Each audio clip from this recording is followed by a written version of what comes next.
Davvero il mercato delle biciclette non ascolta più il cliente.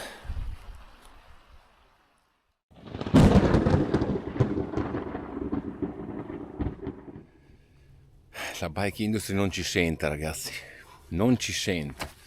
E se per quel che riguarda muscolare sta facendo davvero gravi errori, nel versante bike magari ci salva, ma comunque la direzione è quella, non sentirci.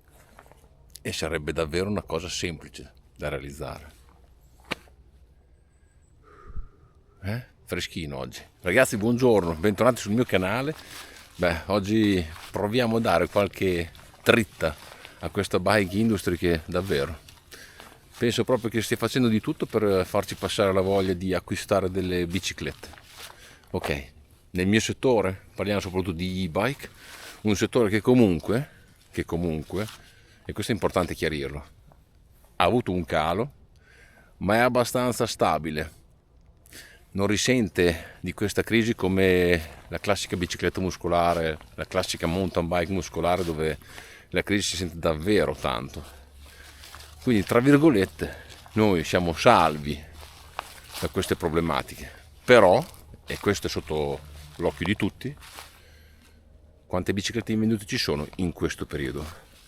Sì, perché bike industry che butta fuori biciclette pre-estate a prezzi pieni, e poi dopo, quando arriva l'autunno e quindi le foglie cadono, è costretta a fare prezzi strascontati per cercare di finire quelle flotte di biciclette invendute con diversi tipi di motore, diversi tipi di batterie, diversi tipi di forcelle e diversi tipi di materiali per quel che riguarda anche il telaio. Sì, tutti parcheggiati lì, tutti fermi a fare svalutare la nostra nuova bicicletta che abbiamo acquistato prima dell'estate, ma comunque sempre ferme, perché comunque la gente non vuole più spendere troppo per girare con una e-bike.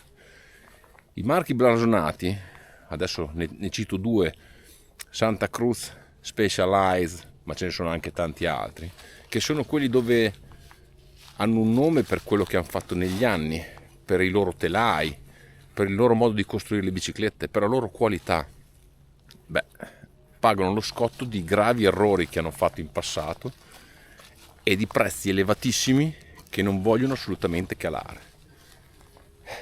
E poi ti trovi che una bicicletta come la mia Levo costava 7.000 euro e adesso la puoi trovare a 4.000 nuova. Quindi dov'è il mercato? È un mercato che conviene a chi? Perché anche il consumatore a 4.000 euro magari una Levo non la vuole. Perché? Perché magari ha paura che quest'altro anno viene fuori un modello talmente diverso, talmente performante, motori nuovi, che dopo ha una bicicletta vecchia e non la vuole avere. E quindi rimangono tutte quelle biciclette parcheggiate. E poi chi è che arriva?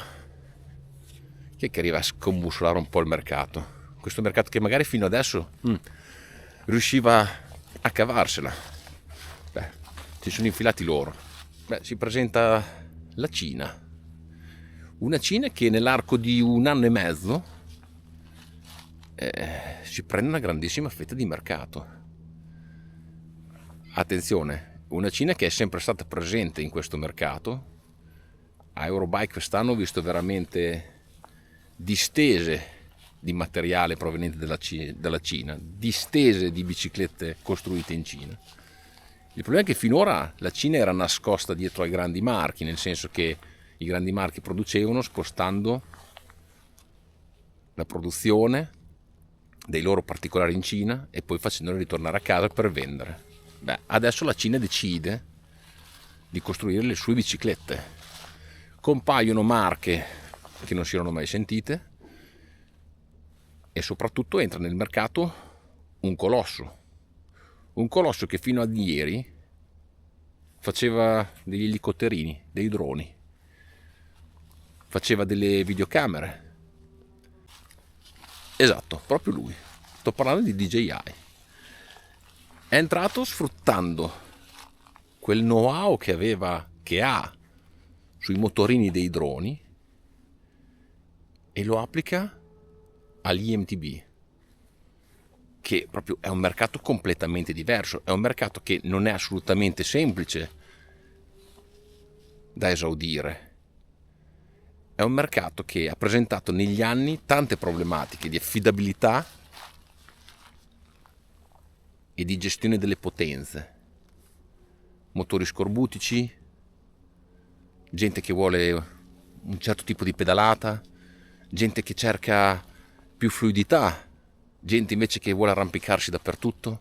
Insomma, un mercato ampio per scelta dei clienti, e ne è entrata a piedi pari, non sfruttando grandi nomi di atleti, sfruttando solo, ok, il marchio DJI, ma voglio dire, chi è che avrebbe mai pensato a un motore per un e-bike? Nessuno. Un sistema completamente nuovo, perché aggiunta della ruota fonica nella ruota posteriore, una cosa che non si era ancora visto in questi numeri. Abbiamo fatto esplodere questa dichiarazione di potenza, quindi 105 Nm, 1000 watt di picco e poi leggerezza. Si sono costruiti una loro bicicletta sfruttando la passione e chiaramente anche la parte monetaria che DJI ha avuto nell'investire in questo progetto Aimflow e pacchetto Avinox. Dicevo, un progetto sviluppato con la passione di gente che amava andare in bicicletta, quindi ha cercato di trasmettere il più possibile le loro sensazioni con questo progetto.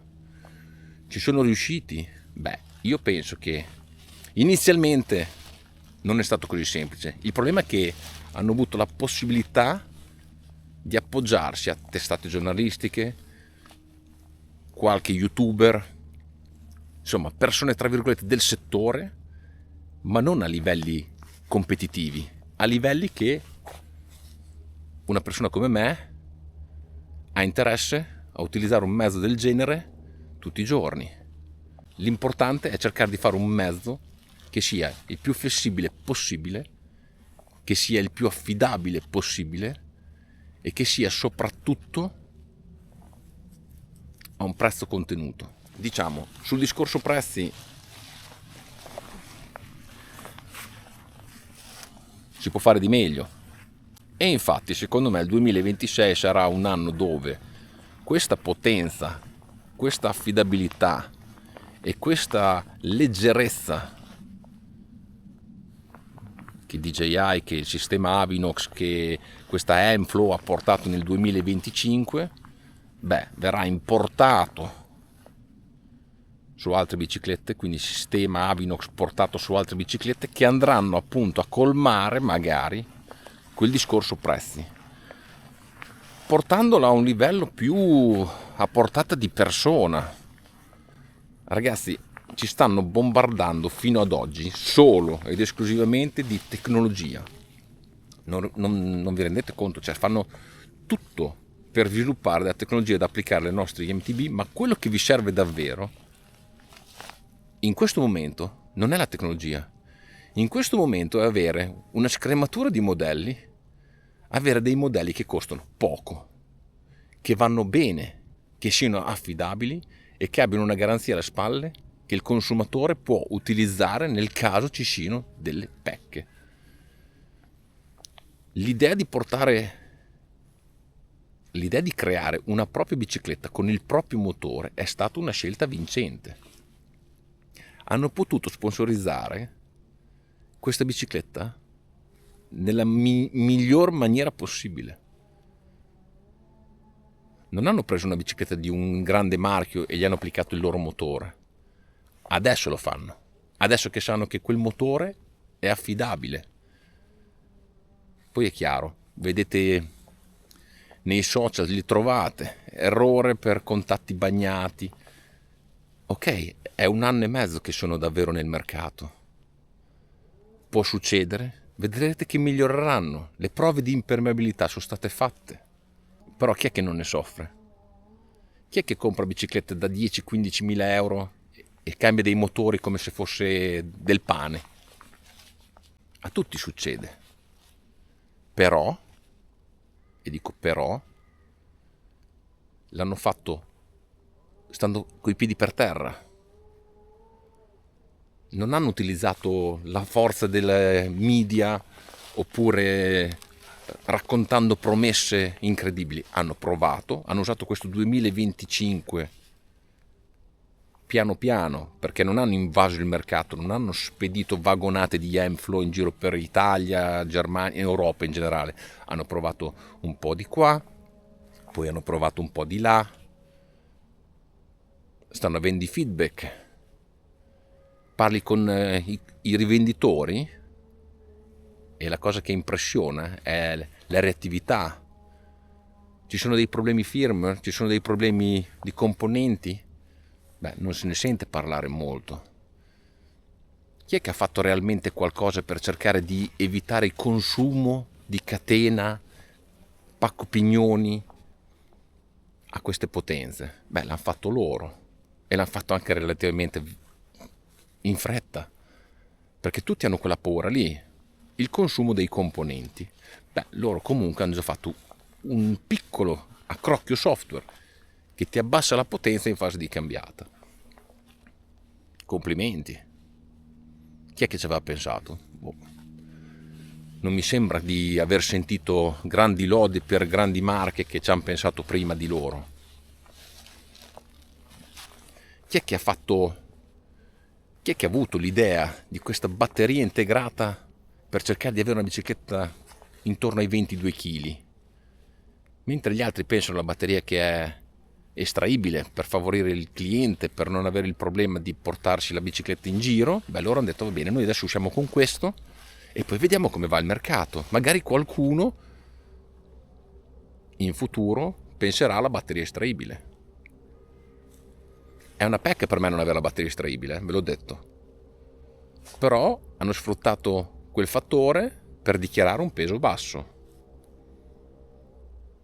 È una cosa che è superabile? Con certe accortezze è possibile superare. Dipende che tipo di e-biker siete. Noi pensavamo alla Cina come la classica bicicletta che vediamo per magari le grandi città, quelle con l'acceleratore, quello che comunque va forte, non è regolamentata. Ecco, no, questa è tutt'altro, questa è proprio qualità, magari non eccelsa, una base di partenza che ha un prezzo tra virgolette competitivo, perché comunque lo standard è quello lì, e poi chiaro ha fatto il modello un po' più elevato, però ne ha fatte 3 di biciclette, una terra-terra, una alta gamma e poi una in mezzo che è solamente un discorso di batteria, quindi batteria 600, batteria 800, perché il mercato richiede anche quella. Anche se io penso che con quelle potenze lì, soprattutto per i giganti, per i pesanti, 600 è poco, va giù in fretta. E poi si vociferava del range extender. Beh, non l'ho ancora visto. Perché? Perché non hanno bisogno di complicarsi la vita, non hanno bisogno di spingere su cose che al momento non sono fondamentali. Quello che interessa a loro è prendersi il mercato. E ci stanno riuscendo, ragazzi, ci stanno riuscendo alla grande.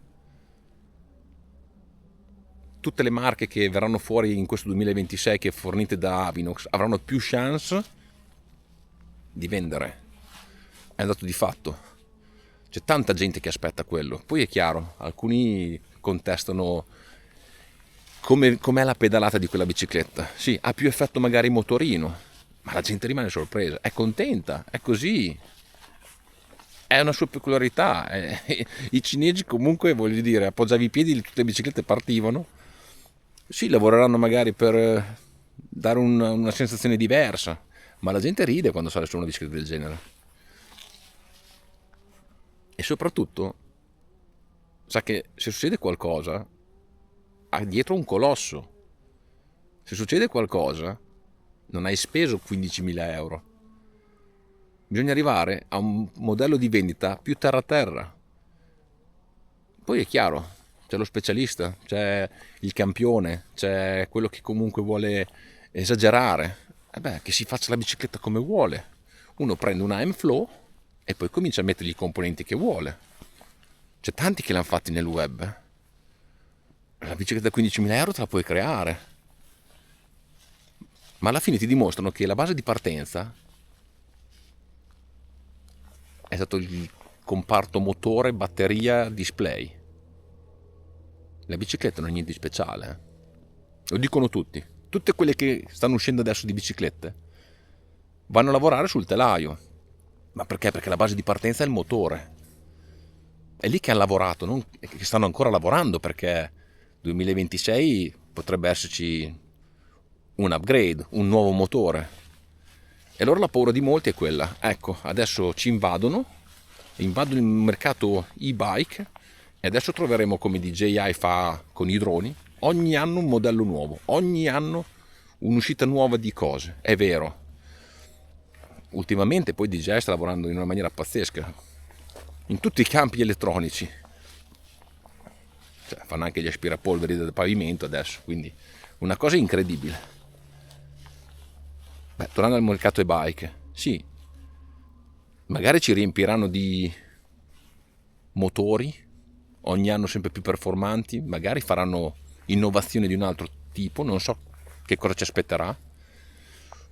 Flow come marca può darsi che negli anni sparisca, però, e dico però, alla fine la svalutazione della bicicletta, se da un lato l'avete perché ogni anno è un modello vecchio, anche con quelle di oggi, anche con i motori Bosch, anche con i motori Brose, è così. Vi ho detto, comprate il modello a 7.000 euro e poi arrivate a novembre che ne costa 4.000, nuova. Voi cosa pensate? Vendete la vostra bicicletta per quanto l'anno dopo? Che l'avete pagata 7.000? Pensate di prenderne 6? Purtroppo è un mercato malato.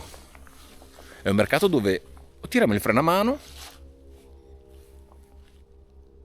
o altrimenti la conseguenza è questa. Il valore sparisce. Ma la colpa ne abbiamo anche noi, perché ogni anno, ogni 2 anni, vogliamo il modello nuovo. I prezzi sono alti? Sì, non c'è problema. Facciamo un pagamento a rate, vero? Facciamo un leasing. Quelle flotte di biciclette che escono, per le case costruttrici è perfetto. Escono in leasing, guadagnano lo stesso, piuttosto che averle parcheggiate dentro un magazzino.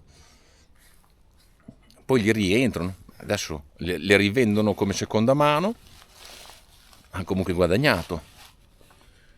Sì, perché in Germania si parla di questo, mercato pompato, e vi ripeto, le vendite in Germania sono ben più elevate, quasi 10 volte tanto di quelle dell'Italia, per dirvi. Loro che hanno analizzato, loro che ne parlano, sì, hanno visto anche questo. Le case costruttrici, che sono molte tedesche, si trovano adesso o a saltare o ad abbassare i prezzi davvero. Le formule leasing, che sono, diciamo, una formula che viene molto utilizzata soprattutto nelle aziende, ha contribuito parecchio a pompare il mercato. Quindi soluzione, ragazzi, non è adesso combattere i cinesi, la soluzione è prendere atto che il mercato è così, cercarlo di manipolare davvero con quello che vogliamo noi, con quello che desideriamo per il nostro portafoglio e per il nostro divertimento soprattutto. Voglio dire, qual è quella cosa che vi interessa davvero in una e-bike? Ditemelo qua sotto nei commenti. Cercate davvero la prestazione, cioè fate e-bike per fare il fisico, per fare dell'allenamento di un certo tipo, o la vostra base è il divertimento e scoprire posti nuovi. Ok, ok, per chi gira in città è il movimento, lo spostamento urbano. Cioè, i cinesi secondo me hanno basato tutto, o la maggioranza, su partiamo sul divertimento e poi vediamo dove possiamo spingerci. Magari nel 2026 le case che adotteranno l'Avinox diventeranno anche divertenti con la componente tecnica, e questo aprirà davvero il mercato ancora di più a DJI. Avinox, diciamo Avinox perché DJI si è tra virgolette tirata via come marchio adesso. Qui sotto ditemi cosa ne pensate, è davvero così? Mi raccomando ragazzi, iscrivetevi al canale, mettete un bel like o un hype se vi è piaciuto questo video, e noi ci vediamo al prossimo video. Ciao ragazzi!